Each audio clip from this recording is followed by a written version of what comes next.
Yup, we're having a hard time getting those GLP1 injections in again. Man, I don't know how often this happens, but I think it happens pretty often now that there's an increase in prescriptions for these GLP1s, and about half of them are for weight loss. Now, I get it. Like, it's very easy just to inject yourself once a week with something that will make you lose weight super quick. But it does really help people who are suffering from diabetes, especially diabetes type 2. That's what the medication's approved for, diabetes type 2. And now they're coming out with different types of injections, pretty much the same but different, and they're marketing for weight loss. They're FDA approved for weight loss. That would be your Zepbound.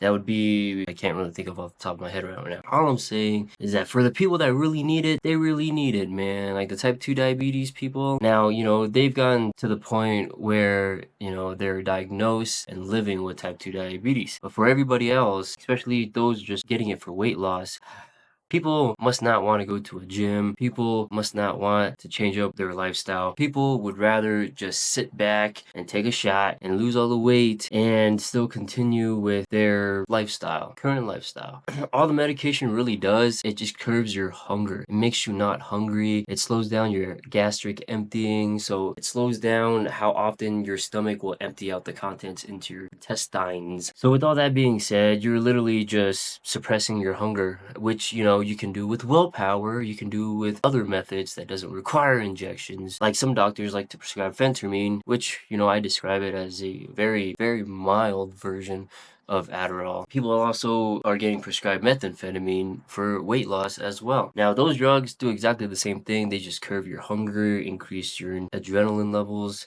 which you could do all just by exercising.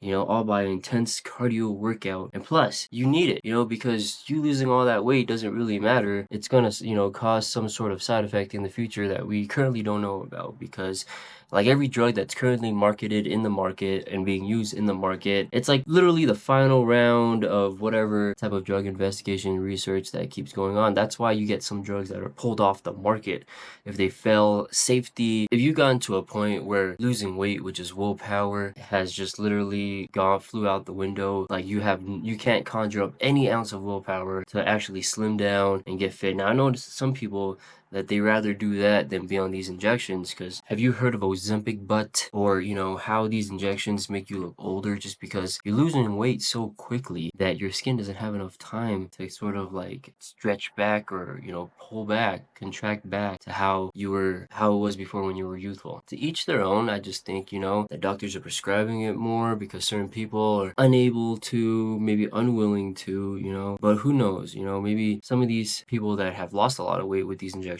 good for you, congratulate yourself. But do you really want to be on those injections for the rest of your life? Because once you come off, the appetite's going to come back, the weight might come back on, unless you really, really change up your lifestyle. And using this drug was just sort of a shortcut, mentally, willfully, to provide you with that, or head start, if you will. So it's very important just to be aware that some people really, really actually need these medications, like those people that have type 2 diabetes. And then for those that are using weight loss, I would say please try other methods first before resorting to this, because it really does work. Like, it really works, but it also works for the type 2 diabetes people as well. Peace.